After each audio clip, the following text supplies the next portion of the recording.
beautiful people. Welcome to 321 No Kiddin. Glad to be awesome here. It is September 15th.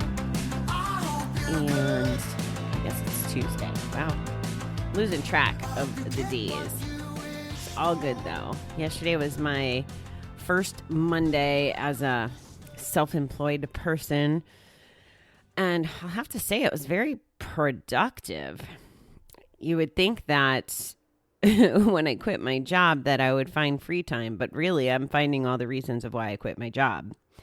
And it's all good. It's good stuff. So grateful for that opportunity. Feeling just grateful this morning. It's a little brisk out, but I got my coffee. Feeling pretty good. So here goes our reading for today.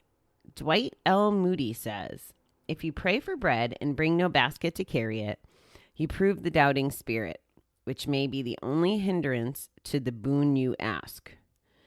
If we've been introduced to the fellowship of a 12-step program, how can we still doubt the power of prayer? When we were hopeless and our lives were in shambles, didn't we ask, wish, or plead for deliverance?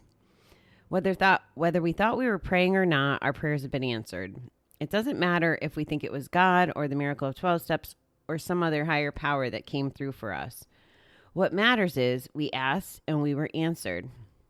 If this doesn't demonstrate the power of prayer, what will? We are letting go of doubt and suspicion. It's time to remember that even in our day-to-day lives, there is a power greater than ourselves we can turn to. We no longer have to resign ourselves to suffering. Wow. I hate when I don't enunciate correctly for you guys. Sorry. We no longer have to resign ourselves to suffering.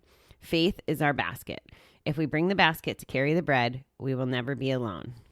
Today, help me summon my faith so I can accept the gifts that await me. What I'm hearing in this is all those times that we've said, please help me, or it has to be better than this, or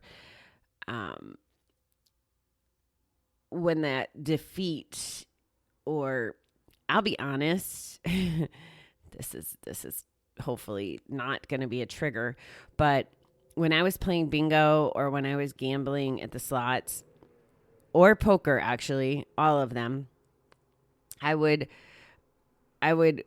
speak to the poker gods, the bingo gods, the slot machine gods. And I actually referred to them like that. And people in my circle that had the misfortune to go gambling with me knew them as that as well. And as I sit here with this reading and reflecting back, sometimes I won and sometimes I lost. It really doesn't matter because ultimately it all goes back. But I have to wonder now that I believe everything happens for a reason, and now that I have some clarity and that the fog is lifted, that every win or loss and every emotion that came with it had its reason, right? And I honestly can't remember, did I say thank you slot machine gods, thank you bingo gods, and thank you poker gods when I was in action? I'm not sure that I did. Like I said, I am not really crystal clear on my remembering, but I doubt I did. I was on Facebook this morning in one of the gambling rooms, and I saw a lady. There was a picture of this beautiful family. There was a wife and a husband and this little boy on the husband's shoulders. And it was just such a beautiful picture. And when you read the text, the story was that the wife, the husband was a gambling addict and he was asking for a divorce. And, she was struggling with accepting this. And I know why he was asking for a divorce, because when we are hot and heavy gambling, we want our freedom. We don't want somebody to answer to, right? Financially, mentally, any of that. So it's easier to run. It's just another escape. And I feel for this lady because she has no idea what she's in for, and she has children, which is different than my, like my divorce. But I wrote to her and I was like, I was the addict in my relationship and I wanted a divorce as well. And it had to do with, me wanting to be gambling and not have to answer to anyone.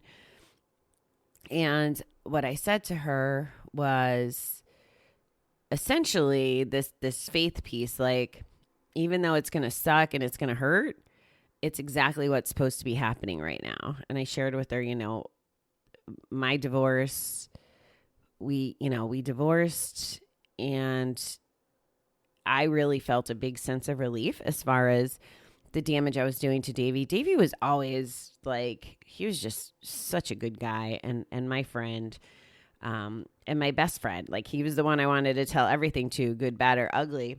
And he was always supportive no matter what it was, as a general rule. And today he's happily remarried, and I think that we would be in each other's lives, not as husband and wife, but a little bit more engaged if he wasn't married to someone who's not comfortable with him socializing with his ex-wife.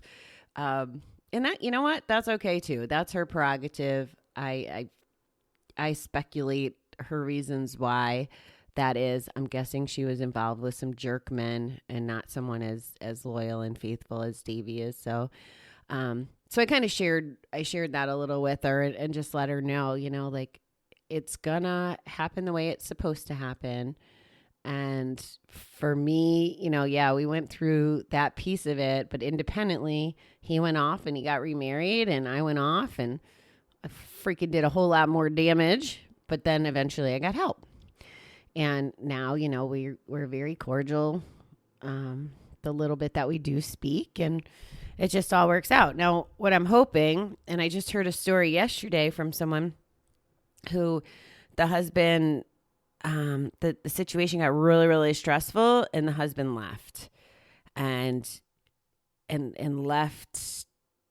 left the wife broken. And I mean, physically and mentally broken. But fast forward over 2 years later, she told me that he's moving back in. So it's not that there isn't hope in these scenarios. And why I'm telling you these situations is because faith, this reading's telling us to have faith. And I agree with that wholeheartedly.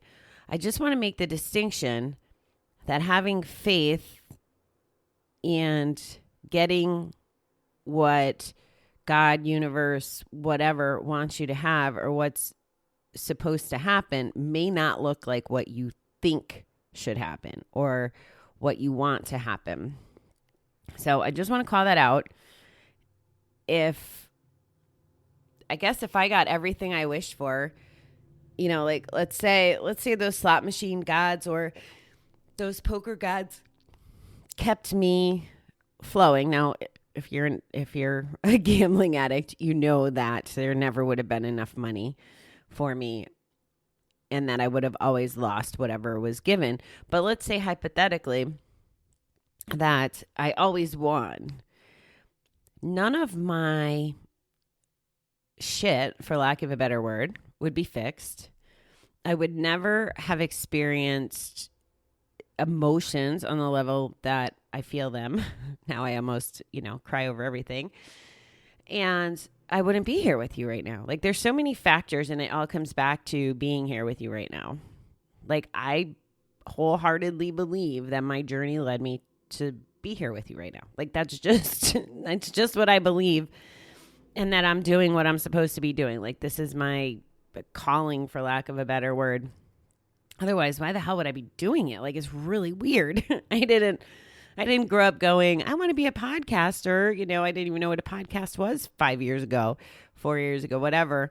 This was never my aspiration. I used to call GA junk. I was not buying in. My mind was not ready until my mind was ready. So what I think the essence of the reading, I'm going to go back to it now that I've kind of shared with you some of my instant thoughts, and I have to do that when I read these readings, because it's whatever pops into my head is what I feel like I'm supposed to tell you that day. But when we were hopeless and our lives were in shambles, didn't we ask, wish, or plead for deliverance? Whether we thought we were praying or not, our prayers have been answered. It doesn't matter if we think it was God or a miracle or the 12 steps. It doesn't matter what we believe in specifically. It just matters that we believe and that things were answered. And I think this reading is trying to validate almost, faith. And it says if what we get, if what we receive doesn't demonstrate the power of prayer, what will? We are letting go of doubt and suspicion. It's time to remember that even in our day-to-day lives, there's a power greater than ourselves we can turn to. And it's not like this is the first time you're hearing this. It's just reworded a little different. And my stance on this is having the faith helps kind of calm down the nervous system, I guess, and makes it so we can cope with situations that don't seem like we could ever cope with them. And it takes practice and it takes awareness, and maybe it's, not at first, maybe it's the old doorknob trick that they teach us in 12 steps, but believing is the magic of it all, and having the faith. And that's what this is saying.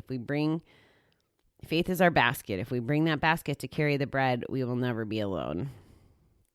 Ooh, that just reminded me of that Footprints poem, which has been I don't know, is family tradition the right word? But we've had posters and plaques, and it's just been important from way back to when my mom's mom was alive. That's where we got that from. And actually, if you're not familiar with it, I'm going to look it up right now and read it to you. Hang on. So honestly, I haven't read this in a long time, and it'll be good for me to hear it as well. So who wrote this? Footprints in the Sand. I can't even tell. I feel like maybe it was an unknown author, but don't quote me on that. But it's not giving anybody credit where I'm looking at this. One night I dreamed a dream as I was walking along the beach with my Lord. Across the dark sky flashed scenes from my life. For each scene, I noticed 2 sets of footprints in the sand, one belonging to me and one to my Lord. After the last scene of my life flashed before me, I looked back at the footprints in the sand. I noticed that at many times along the path of my life, especially at the very lowest and saddest times, there was only one set of footprints. This really troubled me, so I asked the Lord about it. Lord, you said once I decided to follow you, you'd walk with me all the way. But I noticed that during the saddest and most troublesome times of my life, there was only one set of footprints. I don't understand why, when I needed you the most, you would leave me. He whispered, my precious child, I love you and will never leave you. Never ever during your trials and testings, when you saw only one set of footprints, it was then that I carried you. Isn't that lovely? So when you're in the saddest, darkest, whatever those moments are, if you can hang on to just what I read you and having the faith that you're going to come out on the other side and that you're not alone, that will give you, could give you. I don't know the right, I don't like to be too bossy, at least all the time, but that can give you some of the solace that you need when things are definitely a struggle. So that's Footprints in the Sand. All right, beautiful people, I am going to kick this day off. I hope that your Tuesday is terrific, and I will be back with you tomorrow.